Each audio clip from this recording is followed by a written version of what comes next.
இயேசுநாதா வாரும் இயேசுநாதா எந்தன் இதயம் தேடிடும் அன்பே நீ வாரும் இயேசுநாதா வாரும் இறைவனே வாரும் இறைவனே எந்தன் இதயம் தேடிடும் அன்பே நீ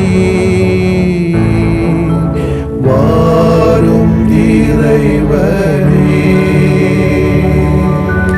வாரும் இறையாவியே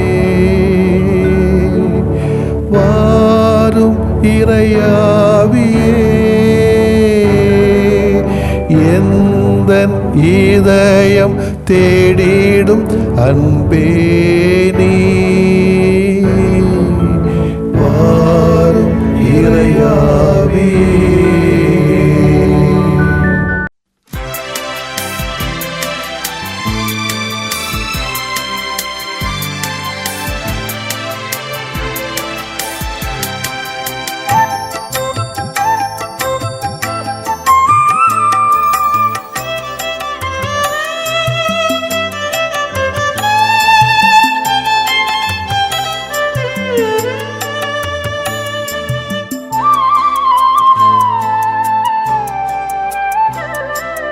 அணையாத சுடராய் உனக்காக எரிய அழியாத அன்போடு வந்தேன்.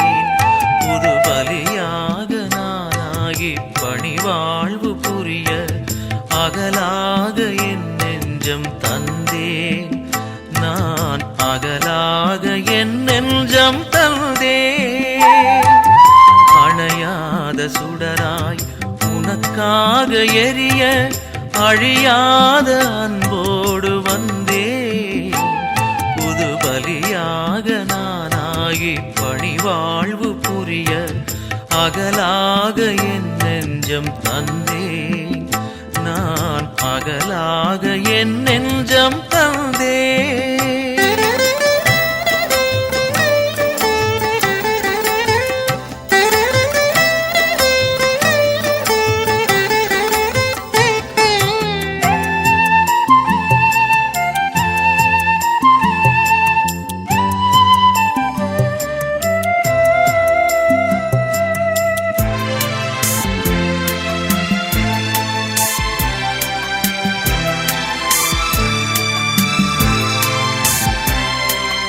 அழகான இதயம் நீ தந்தது, அதில் வழிந்தோடும் மொழியும் உன் அன்பானது.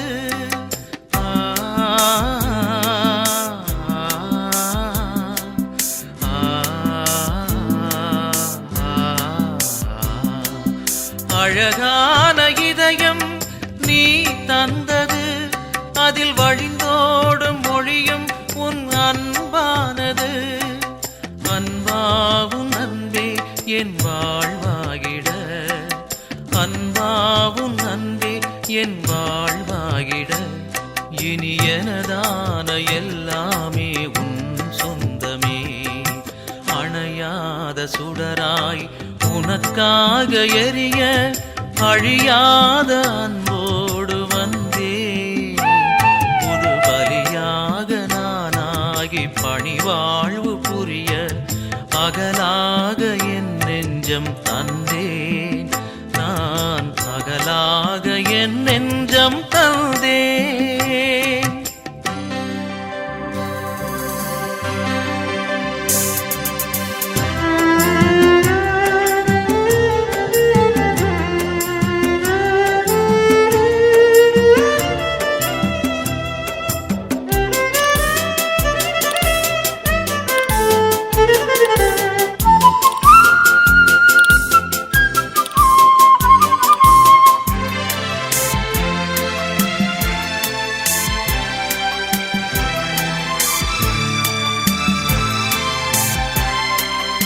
எழிலான உலகம் நீ படைத்தது, அதில் அசைந்தாடும் தென்றல் உன் புகழ் பாடுது.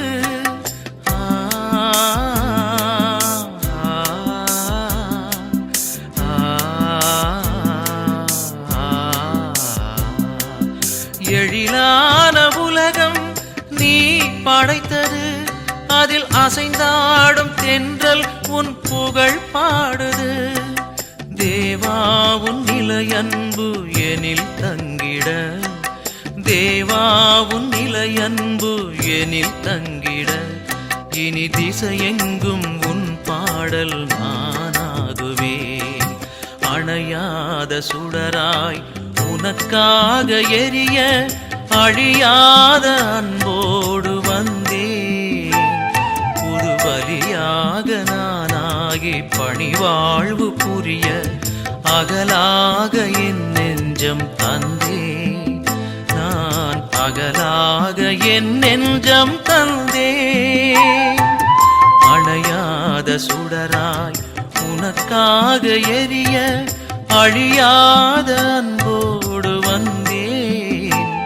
புது பலியாக நானாகி பணிவாழ்வு புரிய, அகலாக என் நெஞ்சம் தந்தேன். நான் அகலாக என் நெஞ்சம் தந்தேன். யோவான் நற்செய்தி அலகு 13 இறைச்சொற்றுடர்கள் 16 முதல் 20 வரை. அக்காலத்தில் சீடர்களின் பாதங்களை கழுவிய பின் இயேசு அவர்களுக்கு கூறியது, பணியாளர் தலைவரை விட பெரியவர் அல்ல, தூது அனுப்பப்பட்டவரும் அவரை அனுப்பியவரை விட பெரியவர் அல்ல என உறுதியாக உங்களுக்கு சொல்கிறேன். இவற்றை நீங்கள் அறிந்து அதன்படி நடப்பீர்கள் என்றால் நீங்கள் பேறு பெற்றவர்கள். உங்கள் அனைவரையும் பற்றி நான் பேசவில்லை. நான் தேர்ந்து கொண்டவர்கள் யாரென எனக்கு தெரியும். எனினும் என்னோடு உண்பவனே என்மேல் பாய்ந்தான் என்னும் மறைநூல் வாக்கு நிறைவேறியாக வேண்டும். அது நிறைவேறும் போது இருக்கிறவர் நானே என்று நீங்கள் நம்புமாறு இப்போதே அது நிறைவேறும் முன்பே அது பற்றி உங்களுக்கு சொல்லி வைக்கிறேன்.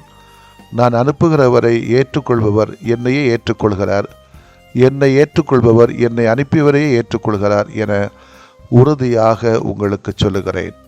ஆண்டவரின் அருள்வாக்கு. இறைவா உமக்கு நன்றி. கிறிஸ்து இயேசுவில் பிரியமுள்ள சகோதரிகளே, சகோதரர்களே, இந்த மீடியாவில் பார்த்துருப்போம், இந்த உலகத்தில் அதிகமாக போராட்டம் வருவது, அதிகமான வாழ்க்கையில் பிரச்சனை சூழ்ந்துள்ள இடங்களை எல்லாம் ஒரு ஆய்வு எடுத்து பார்க்கிற சமயத்திலே அடிப்படையான காரணமாக என்னவாக இருக்கும் என்று சொன்னால், நீயா நானா, நீ பெரியவரா நான் பெரியவனா, நீ தாழ்ந்து போகணுமா நான் தாழ்ந்து போகணுமா, நான் சொல்கிறத நீ கேட்கணுமா நீ சொல்கிறத நான் கேட்கணுமா என்ற ஒரு போராட்டம்தான். அதாவது என்னுடைய தகுதி என்ன, எனக்கு அதிகாரம் என்ன, என்னுடைய பொறுப்பு என்ன, என்னுடைய கடமை என்ன என்ற தெளிவு இல்லாமல் ஏற்படுகிற ஒரு குழப்பம். தலைவர் இடத்துல தொண்டை பிடிச்சிக்கிறான், தொண்டை இடத்துல தலைவரை பிடிச்சிக்கிறான், கொஞ்ச நாள் வந்த உடனே தலைவன் ஆயிரம்னு நினைக்கிறான், ஒரு தொண்டனாக இருந்துக்கிட்டு உடனே தலைவனாக ஆசைப்படுறான், மனைவிக்கு இடத்துல கணவன் இருக்க வேண்டும் என்று நிர்வாகம் நடத்த வேண்டும் என்று ஆசைப்படுகிறான், கணவன் இருக்க வேண்டிய இடத்துல மனைவி நிர்வாகம் செய்ய வேண்டும் என்று முற்படுகிறாள். குடும்பத்தில் குழப்பம் பார்த்தீங்களா? இராணுவ அதிகாரி ஆட்சியாளர் இடத்தில் அமர ஆசைப்பட்டால் என்ன நடக்கும் கற்பனை செய்து பாருங்களேன். உண்டவன் கொடுத்தவன் மீது பாய்வதும் இதே குழப்பம்தான், உண்டவன் கொடுத்தவன் மீது பாய்வதும் இதே குழப்பம்தான். இதெல்லாம் நம்ம அனுபவிச்சிருக்கிறோம் பல பேர் நம்முடைய வாழ்க்கையில். பொது பணியிலும் சரி, குடும்ப வாழ்க்கையிலும் சரி, நட்பு வாழ்விலும் சரி, வாங்கினவன்லாம் கொடுத்தவனை எப்படியெல்லாம் ஏமாத்துறான்னு உங்களுக்கு தெரியும், நமக்கும் தெரியும். இதைத்தான் இயேசு பணியாளர் தலைவரை விட பெரியவர் அல்ல, தூது அனுப்பப்பட்டவரும் அவரை அனுப்பியவரை விட பெரியவர் அல்ல என்கிறார். இத்தகைய குழப்பங்களால் காட்டி கொடுப்பதும் முதுகுலே குத்துவதும் நம்மிடையே அதிகமாக நடைபெற்று கொண்டே இருக்கிறார். தயவுசெய்து வெளுத்ததெல்லாம் பாலம் அல்ல, கருத்ததெல்லாம் கருப்பட்டி என்று நாம் நம்பிவிடக்கூடாது. தன்னோடு உண்டவன்தான் இயேசுவை காட்டி கொடுத்தான். நேராக பேசிகிட்டு இருப்பாங்க, பின்னால் போய் முதுகரை குத்திட்டு போயிட்டே இருக்கிறாங்க இந்த உலகத்தில். என்னோடு உண்பவனே என் மேல் பாய்ந்தான் என்று தன்னை காட்டி கொடுக்கிற இந்த யூதாசை இயேசு இங்கு சுட்டி காட்டுகிறார். நிறைய பேர்கிட்ட கேட்டால் சொல்லுவாங்க, இது வீடுகளில், நட்புகளில், ஃப்ரெண்ட்ஷிப்பில், இதெல்லாம் நான் சொல்ல அரசியல் இதெல்லாம் சகஜமப்பா சொல்வது போல் இதெல்லாம் நிறைய இப்போ நடந்துகிட்ருக்குது. வர வர நிறைய உதவி வாங்கியிருப்பாங்க, நிறைய உதவி செய்திருப்பாங்க. எவ்வளோ தூரத்துக்கு ஏளனமாக்கப்படுகிறார்கள் என்று நமக்கு தெரியும். நன்னிறை, குறை, திறமை, பலவீனம் இவற்றை எல்லாம் முழுமையாக அறிந்து கடவுள் தனக்கு தந்தவற்றிலே நிறைவடைந்து மகிழ்ந்து வாழுகிற வாழ்க்கைதான் கொஞ்சம் போலேயாவது நிம்மதியாக இருக்குமோ என்று தோன்றுகிறது. அதிகமான எதிர்பார்ப்போடு வாழ்க்கையை நாம் நடத்தி சென்றோம் அல்லது வாழ்க்கையை வாழ்ந்து காட்டுகிறோம் என்று சொன்னால் அதிகமாக தோல்விகளால் வந்து சேருமோ என்று தோன்றுகிறது. அதற்காக அதிகாரம் படைத்தவர்கள் எதையும் செய்யலாம் சமூகத்திலே, சமயத்திலே என்று சொன்னால் அது இயேசுடைய நிலைப்பாடுகளுக்கு ஒவ்வாத ஒரு காரியம். தன்னிடம் இல்லாத ஒன்றுக்காக ஆசைப்பட்டு இருப்பதையும் இழக்கும் பரிதாப நிலைக்கு ஆளாகக்கூடாதே. இருப்பதில் கொஞ்சம் நிறைவடை கற்றுக்கொண்டால் நான் பெரியவனா, நீ பெரியவனா, நீ சிறியவனா என்ற ஒரு போராட்டம் அங்கே வருவதற்கு வாய்ப்பில்லை. ஒரு ஏக்கத்திலோ அல்லது அன்பியத்திலோ, ஒரு சபையிலேயோ நாட்டிலோ தலைவர்கள் எப்படி இருப்பார்களோ அப்படியே தான் தொண்டர்களும் ஒரு வேளை அப்படி இருப்பார்கள். அது பார்த்தா இப்போ பார்த்தாலும் தெரியுது நமக்கு. அது ஒரு கிறுக்கம் போனாலும் அது கிறுக்க கூட பல கிறுக்கங்க போயிட்டு தானே இருக்குது. ஒரு கிறுக்கி இருந்தாலும் அந்த கிறுக்கி கூட நிறைய கிறுக்கிகள் சேர்ந்துக்கிட்டு தான் இருக்காங்க. அது கிறுக்கனோ கிறுக்கியோ நல்லவங்களா கெட்டவங்களா, நம்ம எந்த ஒரு கொள்கையை தேடி போகிறோம் என்கிற சுய ஆய்வு விழிப்புணர்வுகளை நமக்கு அதிகமாக இருப்பதில்லை, ஒரு சில பேரை தவிர. பெரிய பதவிகள் இருக்கின்றவர்கள் முதலிலே கொஞ்சம் அடக்கத்தோடும் இருக்க கற்றுக்கொள்ள வேண்டாமா? என்கிட்ட எல்லாம் இருக்குது என்று சொல்லி, நான் நினைக்கதான் சட்டம் என்று சொல்லி கொஞ்சம் பெரியவங்கள்லாம் நினச்சாங்கன்னா ஒரு காலம் வரும், அந்த அழிவுக்கு நான் பதில் சொல்ல தெரியாது. வள்ளுவர் அழகாக சொல்லுவாரே, எல்லாருக்கும் நன்றாம் பணிதல் அவருள்ளும் செல்வர்க்கே செல்வம் தகைத்து. இங்கே தான் பணிவு வருது, அடக்கம் வருது. இந்த பணிவும் அடக்கம் தான் எல்லாருக்கும் நன்மை தருமோ என்று எனக்கு தோன்றுகிறது. அதிகாரத்தில் உள்ளவன் கீழே இறங்குவான். வட்டம், வாழ்க்கை வட்டம். மேலே இருக்கிறவன் கீழே வருவான், கீழே இருக்கிறவன் மேலே போகத்தான் செய்யணும். அதுபோலத்தான் எந்த நிலையிலும் மாறுபடாமல் இருப்பவரின் பணிவு மலைவிட பெரியது என்று சொல்வார்கள். உயர்வானது.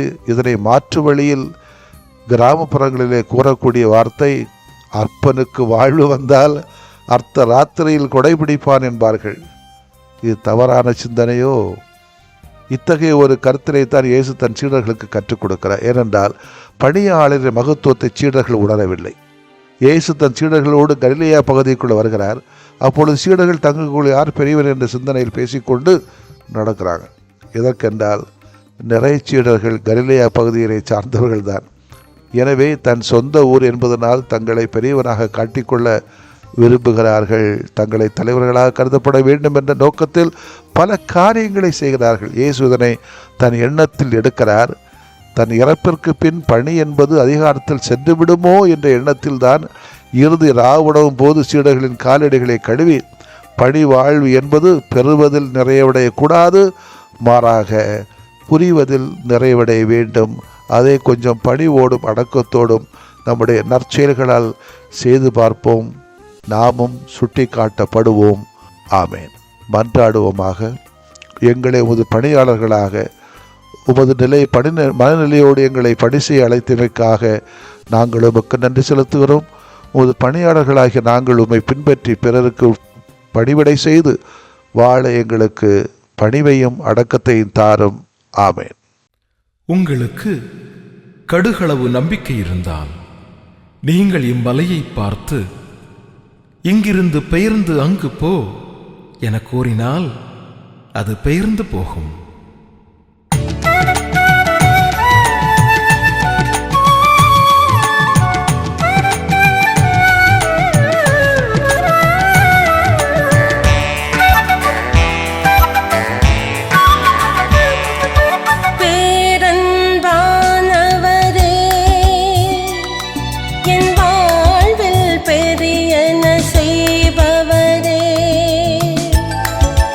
வேதனையால்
போதுமே என்னை கரத்தாலே பேரன்பானவரே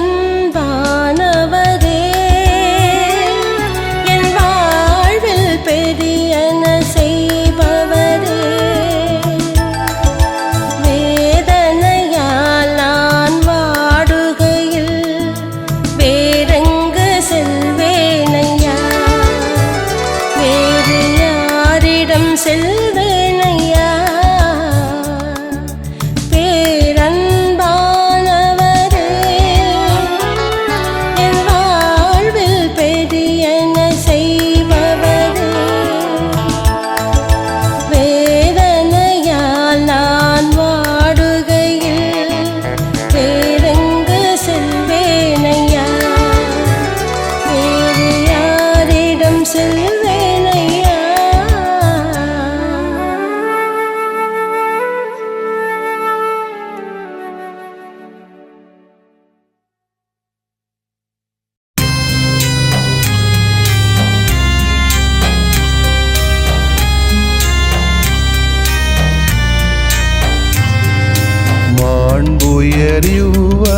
மாண்புயரிவருள்ளடையாளத்தை தாழ்ந்து பணிந்து ஆராதிப்போம்.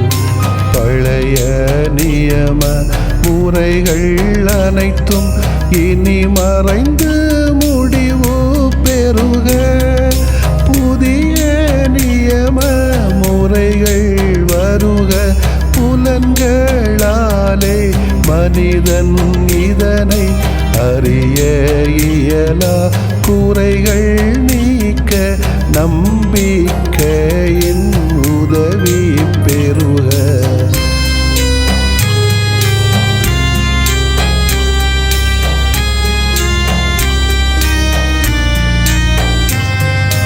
தந்தை அவர்க்கும் மகன் அவர்க்கும் புகழ்ச்சியோடு வெற்றியாக்கும்.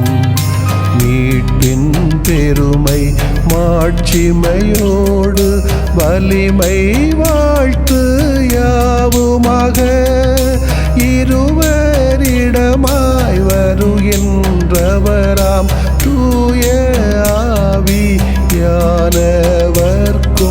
அளவில்லாத சமப்புகழ்ச்சி என்றுமே உண்டாகுக.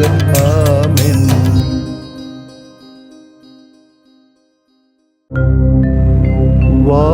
வானின்று அவர்களுக்கு அப்பமளித்தீரே.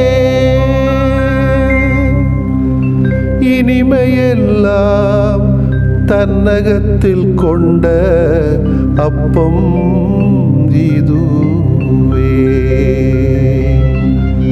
மன்றாடுவோமாக. இறைவா, இந்த வியப்புக்குரிய அருளடையாளத்திலே உம்முடைய பாடுகளின் நினைவை எங்களுக்கு விட்டு சென்றீ. உம் திருவுடல் திருநத்தமாகியவற்றின் தூய மறைபொருளை வணங்கும் நாங்கள் உமது மீட்பின் பயனை இடைவிடாமல் துய்த்து உணர்ந்து மகிழ அருள்வீராக. தந்தையாகி இறைவனோடும் தூய ஆவியாரின் ஒன்றிப்பில் இறைவனா என்றென்றும் வாழ்ந்து ஆட்சி செய்கின்ற உம்மை மன்றாடுகிறோம்.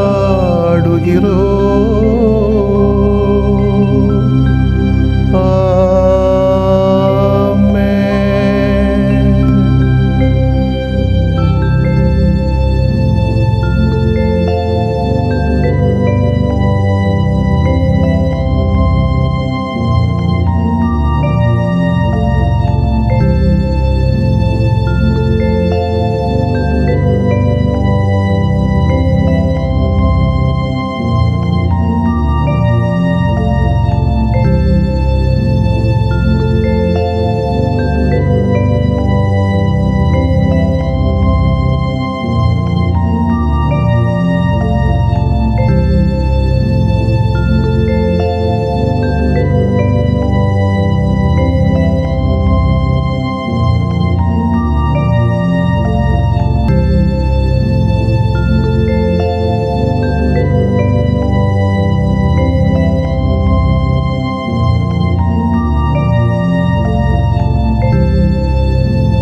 சொன்னாய் பொதுவாக பேண சொன்னாய் மகிழ்வாக வாழ்வை தந்தாய் நிலை வாழ்வை தேடச் சொன்னாய் சமநிலையில் வாழச் சொன்னாய் பொதுவாக பேண சொன்னாய் அந்த நிறை வாழ்விலே உன் பாதம் வந்தோமே வழி நடத்தும் குழந்தை இயேசுவே அந்த நிறை வாழ்விலே உன் பாதம் வந்தோமே வழி நடத்தும் குழந்தை இயேசுவே அற்புத குழந்தை இயேசுவே அழைத்துச் செல்லும் எம்மையே அற்புத குழந்தை இயேசுவே இயேசுவே அற்புத குழந்தை இயேசுவே அழைத்துச் செல்லும் எம்மையே அற்புத குழந்தை இயேசுவே இயேசுவே குழந்தை மனதும் கொடுத்து மகிழும் இதயம் தாருமே குறைகளில்லா கரைகள் போக்கும் குணம் தாருமே குழந்தை மனதும் கொடுத்து மகிழும் இதயம் தாருமே குறைகளில்லா கரைகள் போக்கும் குணம் தாருமே